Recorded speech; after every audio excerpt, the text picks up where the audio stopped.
Ulo ng Republika ng Pilipinas.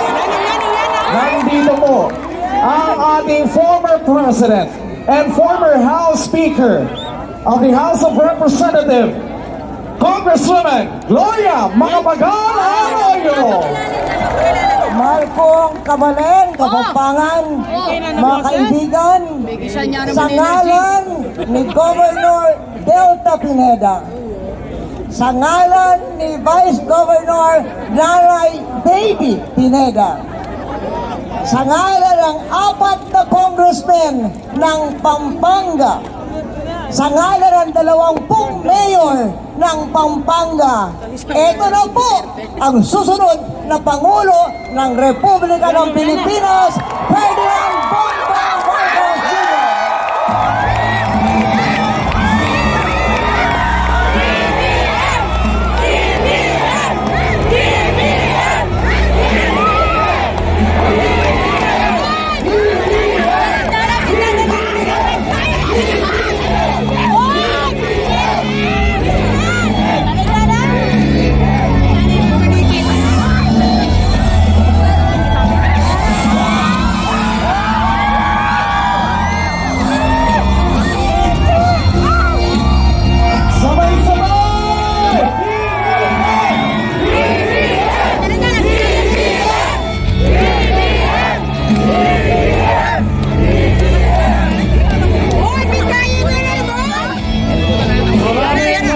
Salamat, Pampanga! Napakainit na salubong na inyong binigay sa Unity at sa tambalang Marcos at Duterte. Basta magiging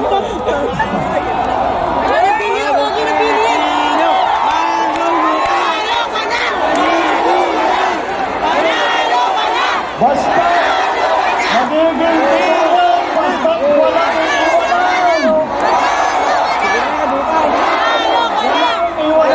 dahil tayo'y nagkaisa na.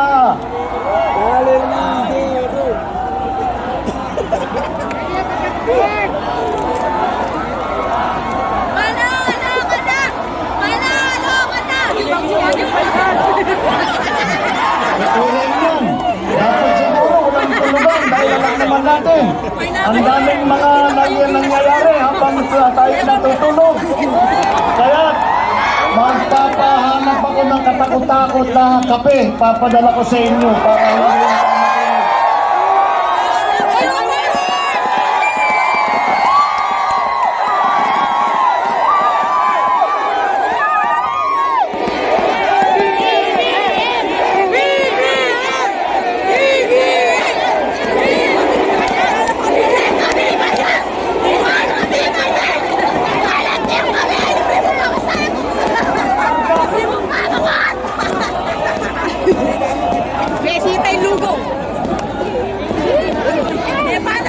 hindi salamat.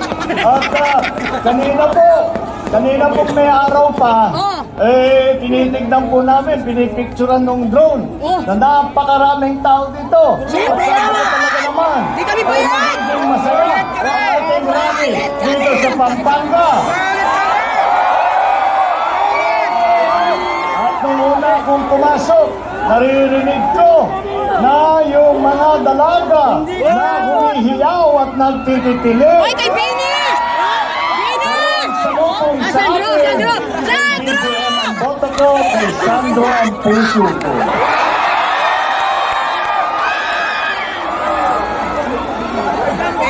Wala si Sandro ngayon dito. Kaya ang sinama ko na lang ang aking bunso na si Vincent na narinig. Nagbigay sa dulot sa inyo na isang konting kanta. At alam mo po, mukhang may talent po, baka may pag-asa ito sa showbiz. Sige lang anak, ito yung pagpatuloy mo yun, baka ma-discover ka. Ay, wali mepi po, tadakal kayo. Salamat po sa inyong lahat. Alam niyo po, dapat gabi na, dapat malamig-lamig na ang hangin. Ngunit hindi na po natin maramdaman yung lamig ng hangin dahil masyado pong mainit ang pagsalubong ninyo sa Unity. Hindi kami bayad! Hindi kami bayad!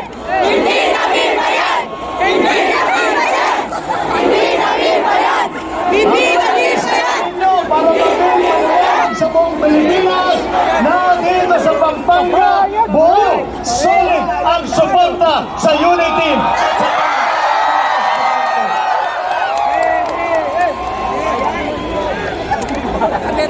Si LTV 36, baka naman!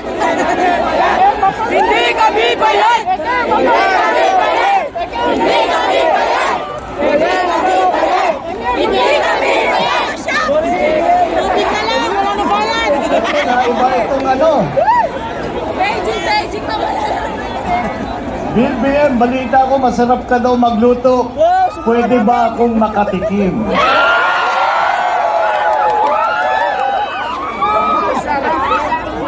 Basta ka pang makon! Manyaman! Magluto! Okay lang tawagin Di Vicente. Basta ikaw ang aming presidente.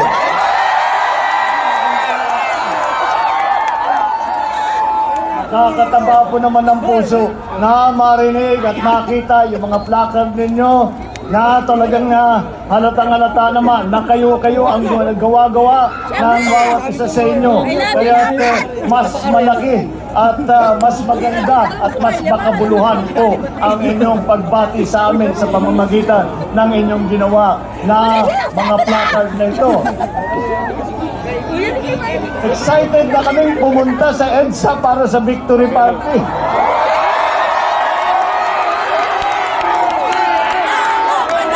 Manalo ka na!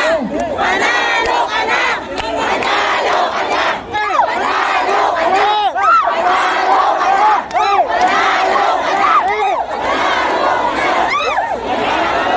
Mabuhay po kayo. Maraming salamat po. Matagal na po namin sinimulan itong kampanya na ito. At sa darating na linggo ay matatapos na ang ating paglakbay dito sa ating kampanya, dito sa hanggang papunta sa ating eleksyon.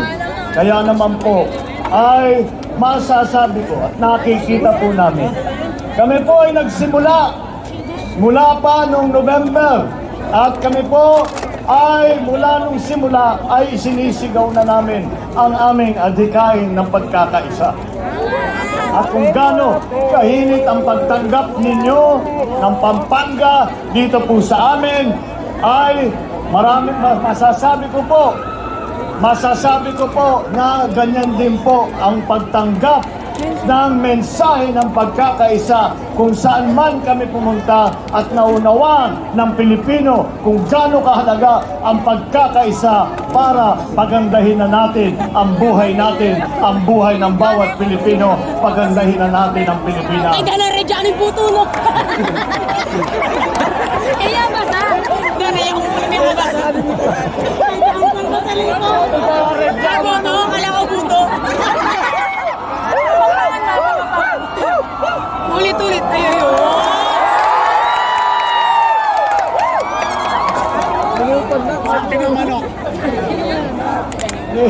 Paano mo hindi sasabihin napaka-talented, napakagaling ng mga Pilipino? At Tapang mo ko kanyang bulang. Kaya rinig yung Marcos. sa lahat po ng aming napupuntahan, ganyan po, kitang-kita natin ang galing, ang sipag, ang husay, ang kabaitan ng mga Pilipino. Yan po ang aming inaasahan, ang puso ng Pilipino. Narinig niyo na po ang mensahe ng ating mga senador. Narinig niyo po ang mensahe ng ating magiging vice-presidente na si Mayor Inday Sara.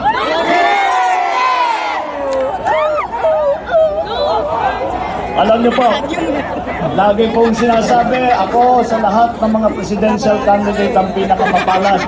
At ang naging kasama ko, naging partner ko, ay ang pinakamagaling, pinakamahusay, pinakamatapang. Nakita ninyo, naka-one paint na, palaban na eh. Talagang handang-handa na sa laban itong ating vice-presidente. At dahil kasama ko po, ang partner ko po ay ang siyang nagmamahal sa Pilipinas. Kaya po ako ay napakapalad. At bukod po ron ay napakagandang halimbawa po ang aming ginawa. Napakagandang simbolo na kami ay naging partner. Dahil ako sa nanggaling ako sa Ilocos Norte, siya ay galing sa Davao, sa Mindanao, na nanggaling sa magkabilang dako ng Pilipinas. At kung kaya naming dalawa na magsama, kaya rin natin ipagkaisa ang sambayan ng Pilipino.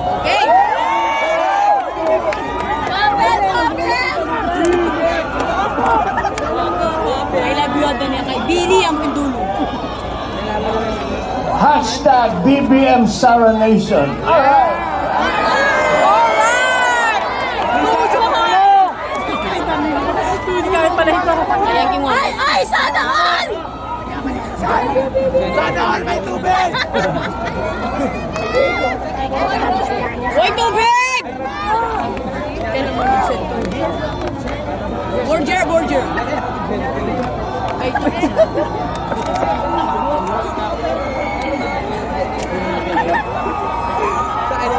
May nakikita ng lutang mo. Yeah. Open, open.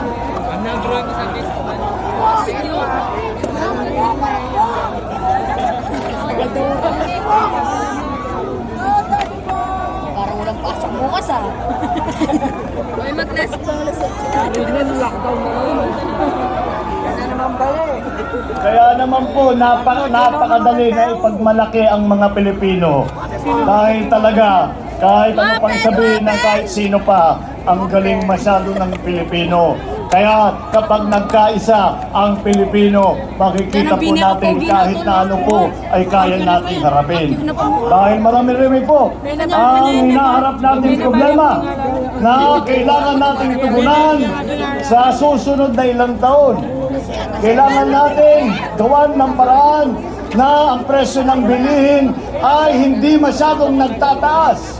Kailangan tayo paramihin ang trabaho sa ating ekonomiya. Kailangan natin ayusin ang ating agrikultura para magkatrabaho at magkasapat na pagkain. Kailangan nating tulungan ang mga maliliit na negosyante para sila ay makabalik. Sila yung mga nalugi, yung mga nangutang na nagsara ay kailangan pabalikin natin upang magkaroon ulit ng trabaho. Kailangan po natin ipagpatuloy ang build na infrastructure program ni Pangulong Duterte. Palalawakin pa natin, isasama na natin dyan ang digital infrastructure, yung ating pong internet, para maging mas mabilis, para maging mas malawak, para maging mas mura. Ang susunod pati na administrasyon ay kailangan makahanap ng paraan na bawasan ang singil sa kuryente para hindi na ganong nahihirapan ang taong bayan.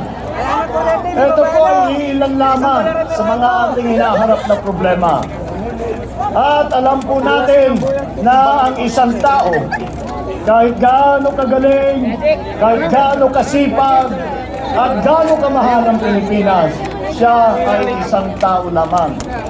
Ngunit, kapag tayo'y nagkaisa, kagaya ng nangyayari sa kasaysayan ng Pilipinas, na pagka may dumadating na sakuna, kapag may dumadating na kahirapan, kapag may dadating na problema, ito po ay ating hinaharap at tayong mga Pilipino ay nakakaraos dahil tayong mga Pilipino ay nag-iisa, nagtutulungan, nagmamahalan at yan po ay puso ng Pilipino.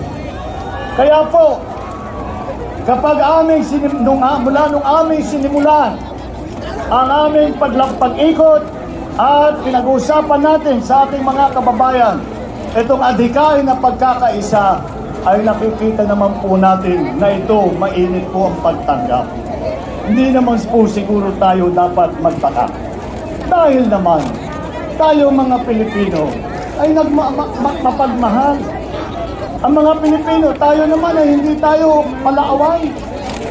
Hindi naman po tayo naghahanap ng gulo. Madali lang patunayan yan. Tignan ninyo, kayo, nakabilad sa araw, kanina pang tanghali. Pero tingnan niyo yung katabi ninyo. Lahat yan nakangiti. Walang nakasimangot dyan. Mabait talaga ang Pilipino. Kaya yan ang aming ninanais na ibalik, hindi lamang sa larangan ng politika, kung hindi sa pang-araw-araw natin na buhay sa lahat ng sektor ng ating lipunan. Yan po ang hangarin ng Pilipino. Yan po ang pangarap para sa ating bansa. Kaya po, ay sinimulan natin ito. At ang taong bayan, ang ating mga kababayan, ay dahan-dahan sumasama, nagsasanib puwersa sa unity, nagsasanib puwersa at sinasabi ng mga Pilipino, kasama ako dyan sa pag-unlad, kasama ako dyan sa pagpaganda ng buhay ng bawat mamamayang Pilipino, kasama ako dyan sa pagpaganda ng Pilipinas, kasama ako sa kilusan ng pagkakaisa.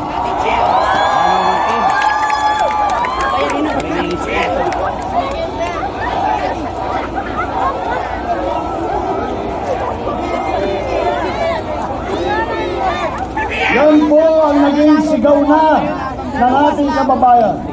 Yan po ang naging sigaw. Nagsimula po sa bulong lamang na halos hindi marinig. Ngunit ngayon, naging maliwanag ang tinig ng sambayanan. Naging maliwanag na yung tinig na yan ay hindi na lamang bulong, kung hindi ito ay naging sigaw na naririnig sa buong Pilipinas, hindi lamang sa Pilipinas, kung hindi sa buong mundo.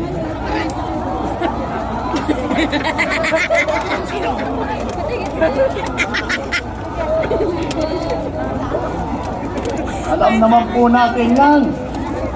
Alam naman po natin, kapag tinatanong po tayo ng mga tigalabas, mga dayuhan na kaibigan natin, at sabihin nila, ano ba kayo?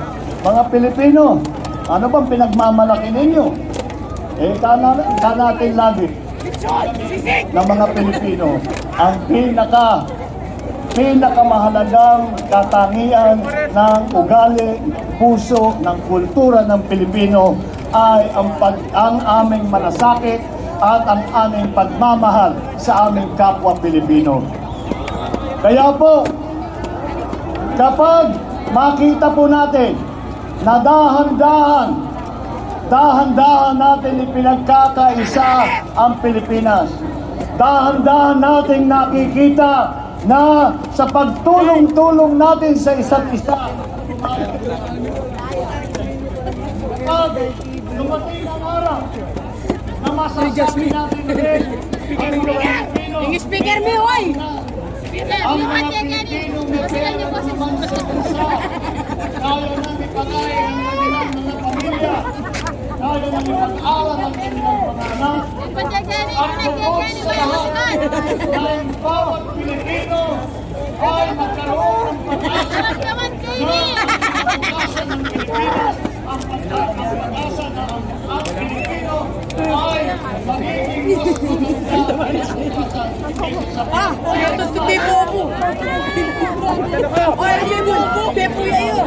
Kaya po natin paratingin ang araw na masasabi natin ay dahan-dahan natin ipinagkais ang Pilipino, dahan-dahan nagtulungan ng Pilipino, dahan-dahan natin ipinaganda ang buhay ng ating kapwa Pilipino. Kaya po, dito sa gabing ito, huwag nating kalimutan ang ating pagtipon-tipon nitong gabi na ito. Huwag nating kakalimutan ang ating napag-usapan dito, ang ating kilusan ng pagkakaisa. Kaya naman po, pagka ipagpatuloy natin yan, huwag nating hihintuan. Huwag po tayong titigil. Huwag po tayo hihinto sa ating sakripisyo, sa ating trabaho upang gawin ang lahat para ipagkaisa ang sambayan ng Pilipino. At pagdating ng araw na yan, haharap tayo sa buong mundo at sisigaw tayo. Sasabihin natin sa lahat ng buong mundo, sasabihin natin, tingnan nyo kaming mga Pilipino. Kami, kahit anong ibato ninyo sa amin, kahit anong kahirapan ang dumadaan sa Pilipinas, kami ay dahil ang aming pagmamahal sa isa't isa, basta't ikaw ay Pilipino, kapatid kita, mahal kita, kakampi kita.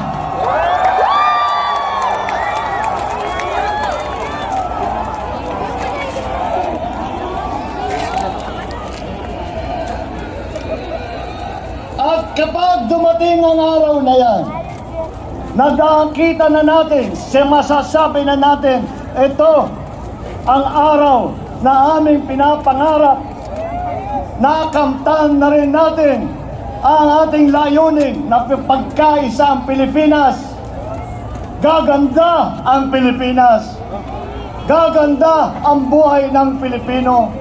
At haharap tayo sa ating mga kaibigan at sasabihin natin, isisigaw natin ng kalakas-lakas, iwawagayway natin ang mga bandilang Pilipino. At sasabihin natin sa buong mundo, ako ay Pilipino, taas noo kahit kanino.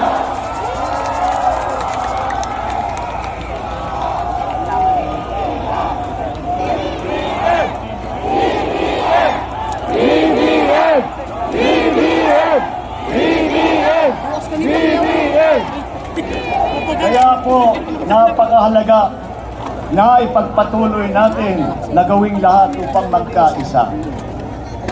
Hindi naman siguro masasabi na hindi natin kayang gawin ito. Kaya natin gawin ito dahil nasa ugali po ng Pilipino. Alam po natin ang Pilipino, kapag nakita ang kanyang kapwa na naghihirap ay tutulong. Kapag nakita ang kapwa Pilipino na nadapa ay ibibigay kaagad ang kamay upang tulungan at magdulot ng kahit kaunting ginhawa sa kanyang kapwa Pilipino. Yan po ang puso ng Pilipino. At kapag natin pinagkaisa ang puso ng Pilipino, basta tayo ipagpatuloy natin ang laban na ito sa kilusan ng pagkakaisa hanggang tayo ay magtagumpay. At ang aking pinag-uusapan na tagumpay ay hindi lamang ang tagumpay sa darating na halalan. Ang aking pinag-uusapan din ay ang tunay na tagumpay na ipinagkaisa natin ng sambayan ng Pilipino. Pag dumating na po ang araw na yan, mararamdaman talaga natin na dahan-dahan, sama-sama po tayong babangon muli. Maraming salamat po! Mabuhay ang Pampanga! Mabuhay ang Pilipinas! Mga kababayan! Ang susunod na Pangulo ng Republika ng Pilipinas!